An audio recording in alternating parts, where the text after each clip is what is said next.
แบบโลภจากแบบหนึ่งเป็นชั้นทะแบบหนึ่งก็คนละอย่างกันแต่ว่าอยากอีกแบบหนึ่งอยากแบบโลภอยากได้เดี๋ยวนี้เร็วเขาแบบนี้นั่นเกิดกลายเป็นความหอนหุ้นในตัวเองค่อยๆเฮ็ดไปผู้ใดอยู่กับลมใดก็อยู่ไปให้อยู่กับความรู้สึกในกายอุณาโลมกลางหัวปิติปราโมทย์แต่ความอย่างหนึ่งสื่ออย่างหนึ่งมันก็เลย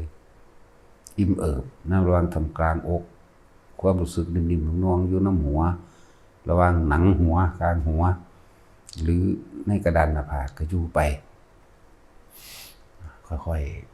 ๆเฮ็ดไปสังเกต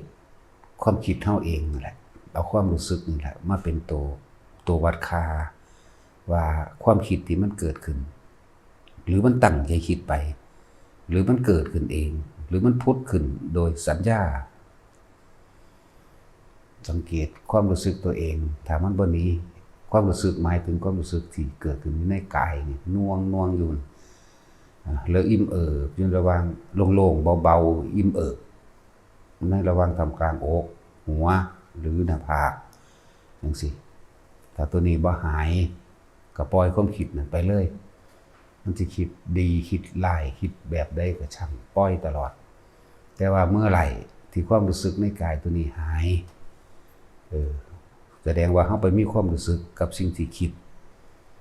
กับความคิดที่มันเกิดขึ้นตั้งใจคิดกับคิดขึ้นเองหรือความคิดพุทธขึ้นเองจังซี่ก็เอาความรู้สึกนี่แหละมาเป็นตัวรับประกันตัวเอง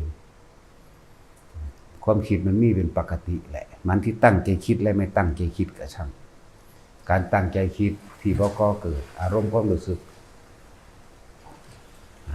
พอใจกับบ่พอใจอย่างเช่นเฮาตั้งว่าเฮาเสร็จกุฏิหลังนึงเอาทรงนี้เอาแบบนี้กุฏิเอาทรงแบบนี้แต่ว่ามันบ่เป็นไปตามที่เฮาคิดตั้งเอาไว้แต่ว่าเฮาก็บ่มีอารมณ์ความรู้สึกมีความพอใจและบ่พอใจเกิดขึ้นนะก็ธรรมดามันเป็นไปแล้วเฮ็ดไปนั่นแหละเฮ็ดไปแบบนั้นว่าแต่มันอยู่ได้แล้วก็แล้วไปให้สังเกตอารมณ์เนี่ย เบิ่งอารมณ์ตัวเองความรู้สึกที่มันเกิดในกายความรู้สึกอันนี้เป็นความรู้สึกอุเบกขาเด้อความรู้สึกนิ่มนวลระหว่างทำกลางอกมันสิเย็นมันสิเบาความรู้สึกอันนั้นที่เนิบหนาบบนหัวเฮาคือเอามือนั่นเศร้าบนหนังหัวเฮากว้างมั่งแคบมั่งจ้อมขึ้นมาปลายหนังศีรษะมั่งเป็นความรู้สึกที่อันเกิดจากอุเบกขา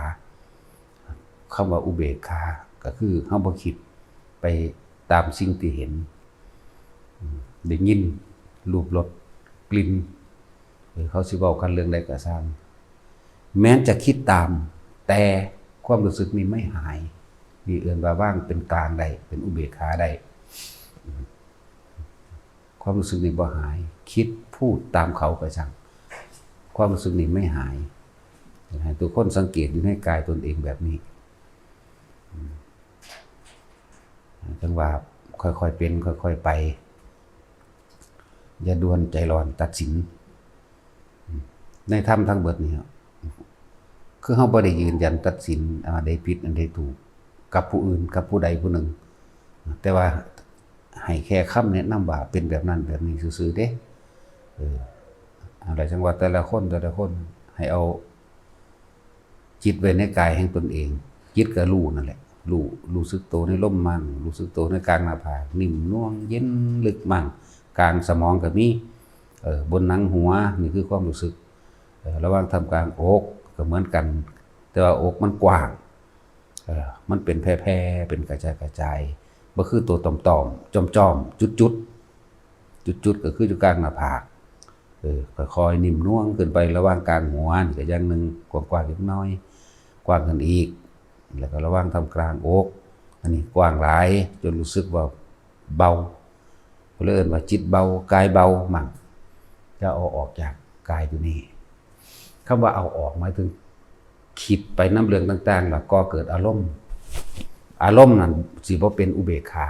อารมณ์มันมีอยู่สองถ้าบ่อยู่ในกายพอใจกับบ่พอใจ ความรู้สึกออกไปแล้ว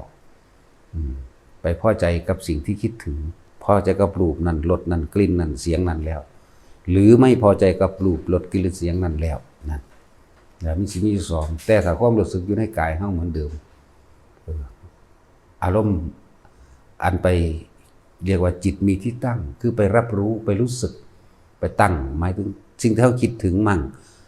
เสียงหรือการตอบโต้กันมั่งเมื่อนี้ไปตั้งแล้วเด่นอารมณ์เกิดพบเกิดนั่นอารมณ์นี่ออกแล้วเด่นนี่บ่เป็นอุเบกขาแล้วเด้พบมันก็เลยเกิดแบบนั้นพบหมายถึงที่ทั้งไปมีกามภพรูปภพอรูปภพนั่นแหละส่วนมากมันจะไปทั้งกามภพมีอบายภพนี่นรกมั่งเปรตมั่งเดรัจฉานมั่งมนุษย์มั่งสวรรค์มั่งนี่เรียกว่ากามภพส่วนรูปภพบัดนี้ก็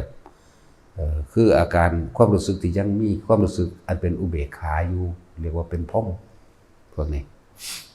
อาหารของงูพรหมทั้งหลายคือปิติที่พวกเข้าอยู่นวลอยู่นี่ก็แมนที่พวกเข้านวลนาบุญนาบุญหัวก็แมนทำกลางอกก็แมนปิติอย่างอื่นๆก็แมนเหมือนกันแต่ว่ามันทรายหมายถึงเฮาบ่มั่นใจขนลุกคือหยังร่างกายโยกคือหยังแสงสว่างปุ๊บปั๊บคือหยังเหมือนสิลอยขึ้นเหมือนสิยืดขึ้นเหมือนสิร่างกายเบ่งขึ้นอ้วนอึ้งลึงขึ้นคือหยังเลยตัดออกมันก็มีแทรกซ้อนเหมือนเดิมมาแหละแทรกซ้อนนี่ที่เฮาไปตั้งไว้ที่กลางหน้าผากก่อนก็มีเหมือนเดิมจังหวะให้เอาจุดเดียวอันอื่นๆเนี่ยความรู้สึกเพียงกายแต่จิตไม่คิดไม่นึกก็หมายถึงว่าบ่ไปหาว่าเกิดขึ้นจากหยังคืออีหยังถ้าไปหาว่าเกิดขึ้นจากหยังคืออีหยังแล้วเฮาสิไปสรุปดีหรือร้ายนี่พอใจหรือไม่พอใจเนี่ยก็เลยว่าบ่ให้ไปตัดสินอย่างมันแค่ทำความรู้สึกอยู่ในกายด้วยลมมั่งด้วยอุณาโลมด้วยความนิ่มนวลกลางหัวด้วยความโปร่งเบาสบายกลางอกมั่งอยู่จังสี่มันจังสี่ถ้ามันเต็มกำลังสมาธิเต็มภูมิจิตมันตั้งมั่นดีแล้วคำว่าอนิจจังอนัตตาเนี่ยเขาสิค่อยๆให้เฮาเห็นดอกเฮาสิเห็นว่าความคิดนั่นก็เป็นแค่ว่ามันก็คิดเรื่องนี้แล้วนี่เกิดแล้วมันก็เลิกคิดเรื่องนี้มันก็ไปคิดอีกเรื่องใหม่เนี่ยดับละไปเกิดแล้วเอิ้นว่าเห็นความเกิดดับของความคิดแล้วเฮาก็บ่บังคับความคิดที่แรกก็เป็นธรรมดานั่นแหละบังคับมันมั่งที่แรกเริ่มต้นแรกเฮาฝึกใหม่ๆจนจับจุดได้ว่าอ๋อเอาความรู้สึกไปกายความคิดแต่มันคิดไปมันเว้าไปกับบุคคลต่างๆกับเรื่องราวต่างๆถ้าความรู้สึกบ่หนีจากกายก็เป็นอันว่าอ๋อจับเอาตัวนี้ถ้ามันคิดไปดึงกลับมาใหม่ดึงกลับมาลมคือต้องตัดโดยลมนั่นแหละซะก่อนเฮาสิคอยเห็นดอกเฮาสิบ่ชินชากับการคิดตึงปกติถ้าเกิดมาเฮานี่ชินชากับการคิดชินตื่นมาคิดหาเงินหาทองหาคนนั้นหาคนนี้คิดฮอดคิดถึงรังเกียจรังแกปฏิฆาอาฆาตสารพัดพอใจมั่งบ่พอใจมั่งนี่ในสิ่งที่เฮาคิดถึงบุคคลสัตว์สิ่งของนั่นแหละบัดนี้เฮาก็เลยต้องมาฝึกหัดดัดความคิดใหม่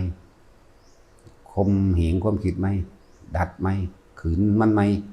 ฝืนมันใหม่ก็เลยต้องหาวิธีว่ามันคนเฮาต้องมีเครื่องอยู่เด้ถ้าเกิดอยู่กับอยากกินข้าวอยากกินอาหารแซ่บๆอยู่กับรูปอยู่กับรสอยู่กับกลิ่นอยู่กับเสียงอันเป็นของภายนอกล้วนๆบัดนี้เฮาเลยมาอยู่กับของภายในแล้วบุญดูภายในก็คือกายในกายอันหนึ่งคือลมหายใจนี่เองอยู่กับลมหายใจให้เฮาอยู่กับตนเองได้หรือลมหายใจเฮาเองเฮ็ดให้มันชินคือจังมันชินในการคิดตื่นขึ้นหาแต่เงินแต่งานเดี๋ยวก็โกรธเกลียดแค้นเดี๋ยวก็เป็นห่วงพอใจมันบ่พอใจมันพบเกิดปุ๊บปั๊บอยู่แต่ว่าเฮาบ่รู้บัดนี้เฮารู้วิธีเกิดของหมู่สัตว์ทั้งหลายแล้วของตัวเองนั่นแหละสัตว์ก็เลยบัดนี้ต้องพยายามยึดลมไว้ยึดลมหายใจไว้มันอยู่กับตัวเองถ้าอยู่กับตัวเองมันก็เป็นอุเบกขาเป็นตัวมันบ่คิดถึงผู้นั้นผู้นี้แหมมันกลางแล้วเด้นั่นแล้วทำจิตให้นิ่งมันก็นิ่งที่เรียกว่าสมถะทำให้จิตว่างหมายถึงบ่คิดบ่นึกวิปัสสนาทำให้ว่างจากจิตหมายถึงไม่เข้าไปยึดติด ในสิ่งที่คิดในสิ่งที่รู้สึกในสิ่งที่รู้ในสิ่งที่เห็นเด้สมถะทำให้จิตว่างวิปัสสนาทำให้ว่างจากจิตคือบ่ยึดอีหยังเลยนะบ่ยึดแต่ว่ารู้ว่างจากสิ่งที่คิดมันต้องบ่มีอารมณ์มันถึงจะว่างได้ถ้ามีอารมณ์บ่ว่างจากบ่นั่นแหละแม้นความคิดมันจะพุทธขึ้นเองมั่งเกิดจากการใครควรพิจารณาจากตาจากหูจากจมูกจากลิ้นกระทบทั้งกายมั่งมันก็ว่างจากสิ่งที่เฮากระทบว่างจากรูปรสกลิ่นเสียงมั่งว่างจากมันสิพุทธขึ้นมาเองมันก็ว่างคือบ่มีอารมณ์เด้เอาคำว่าอารมณ์พอใจหรือไม่พอใจเด้อไปวัดกันเลยเอาตัวนี้นั่นแหละจึงว่าสมถะทำให้จิตว่างวิปัสสนาทำให้ว่างจากจิตแม้กระทั่งความรู้สึกแต่รู้สึกแต่ไม่ยึดติดในความรู้สึกเข้าใจว่ารู้สึกหยังรู้สึกนี่แหละนิ่มๆน่วงๆกลางหัวมั่งกลางหน้าผากมั่งหน้าอกมั่งรู้เฉยๆไปรู้อยู่สั่นแม้สภาวะต่างๆปรากฏการณ์ต่างๆที่เกิดขึ้นในนิมิตรูปเจ็บเท่าไรอินพ่งกว่าสร้างเสียงก็ตามรูปรสกลิ่นเสียงอย่างต่างๆที่เกิดขึ้นกับช่างแค่รู้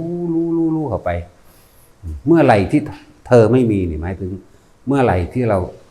าเห็นที่เฮาเห็นนี่เฮากับบ่มีในสิ่งนั้นเพราะว่าเฮาบ่ดึงสิ่งนั้นเข้ามาคิดว่าควรต้องอย่างนั้นควรต้องอย่างนี้หรือไปยืนยันตัดสินผิดถูกเป็นบุญเป็นบาปเนี่ยก็สร้างบ่ต้องและเมื่อไหร่ที่เธอไม่มีจากสิ่งที่ได้ยินจากสิ่งที่เห็นเมื่อนั้นเธอก็ย่อมไม่มีแม้ในโลกนี้ในโลกหน้าไม่มีในโลกทั้งสองขึ้นชื่อว่าดับตัณหาคือความอยากดับอุปทานคือความยึดแปลว่าอยากให้เป็นเด้อยากให้เป็นอย่างนั้นอยากให้เป็นอย่างนี้ถ้ามันไม่เป็นเขาจะมีอารมณ์บ่พอใจถ้ามันเป็นเขาจะพอใจเนี่ยเมื่อไหร่ที่เธอไม่มีจากรูปจากรสจากกลิ่นจากเสียงไม่มีคือรู้อยู่ว่ามันเกิดเรื่องเล่าอย่างกระช่างแต่เฮาบ่ได้ไปอยากให้มันเป็นแบบนั้นแบบนี้ตามที่ตัวเองอยากให้เป็นที่ยึดเอาไว้เรียกอุปทานนั่นแหละตัณหาอุปทานก็ถูกดับไปเมื่ออารมณ์บ่มีพบก็ดับเมื่อพบก็ดับมันก็เป็นนิพพานทุกคนมันมีสภาวะนี้อยู่แล้วแหละแต่ว่ามันสั่น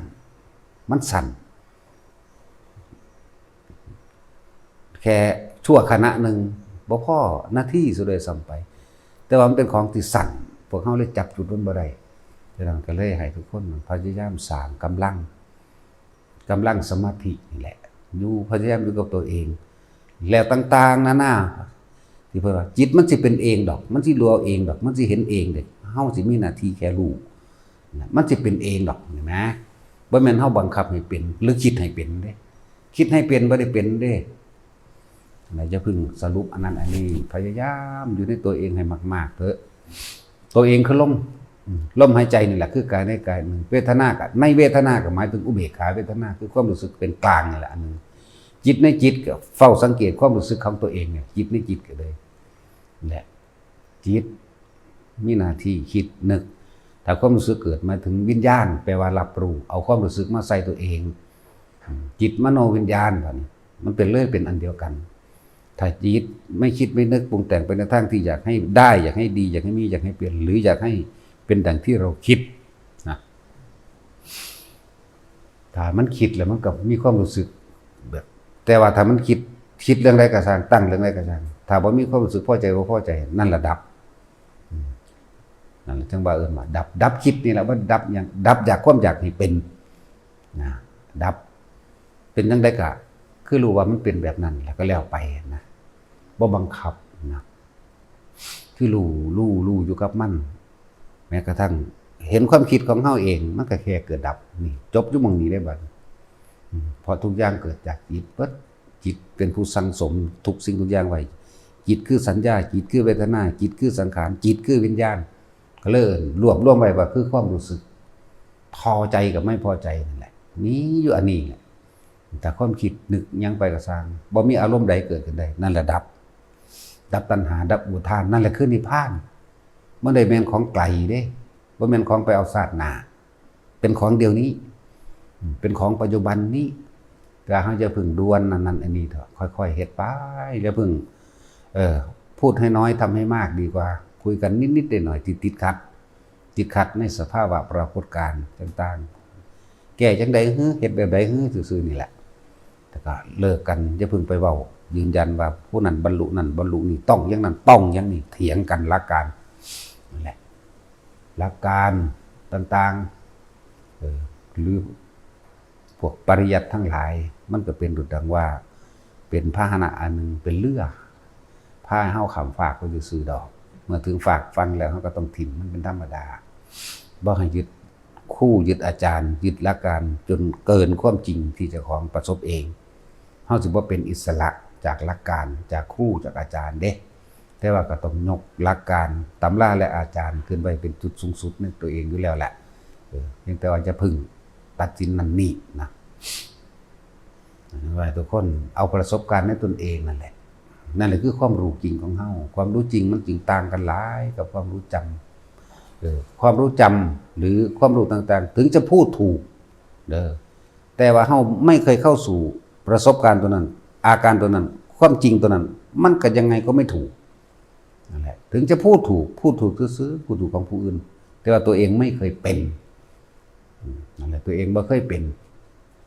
มันก็เลยบอกว่ามันบ่ทันได้เป็นจริงเด่นทุกอย่างว่านะตำบักหุ่งนั่นแซ่บกระเว้าน้ำเขาตัวเองบ่คันได้เคยกินเลยบ่ฮู้ว่าแซ่บแบบใดมีแต่เว้าซื่อๆว่าแซ่บแต่เฮาไปกินบางแล้วแซ่บหรือบ่แซ่บรสชาติหรือรสแห่งธรรมนั่นแหละอันก็ชนะรสทั้งปวงว่าพยายามเฮ็ดไปหั่นแหละเฮ็ดไปตายนั่นล่ะบ่เฮ็ดไปไสดอกบรรลุหยังบ่บรรลุยังกับไปสุดท้ายแล้วกายนี่ตายเหมือนเดิมนั่นแหละแต่สิ่งที่บ่ตายก็คือใจคือจิตก็ว่าบ่มีตายอันนี้เป็นอรหันต์แล้วก็บ่ตายแต่ว่ารู้อยู่เส้นนั้นแหละทั้งบ่เอาหยังสำคัญกับสิ่งใดอีกแล้วนะจังว่าเฮ็ดไปเถอะเฮ็ดไปเรื่อยๆเฮาสิรู้เฮาสิผ่อนเฮาสิคลายเฮาสิในตัวเองแบบเฮาสิเข้าใจในตัวเองเฮาสิเห็นในตัวเองแบบจังว่าถ้าบางอย่างมันก็สิซื้อภาษาว่าจังใดนะถ้ามันจับซุปให้กันได้ซุปให้เบิดแล้วเดี๋ยวนี้อีกอย่างนึงพวกเฮาบ่ได้เกิดพุทธเจ้าเฮ็ดให้แล้วอันนะเพิ่นเฮ็ดให้แล้วเพิ่นนึงเมตตาก็เฮาอีกนั่นแหละพอ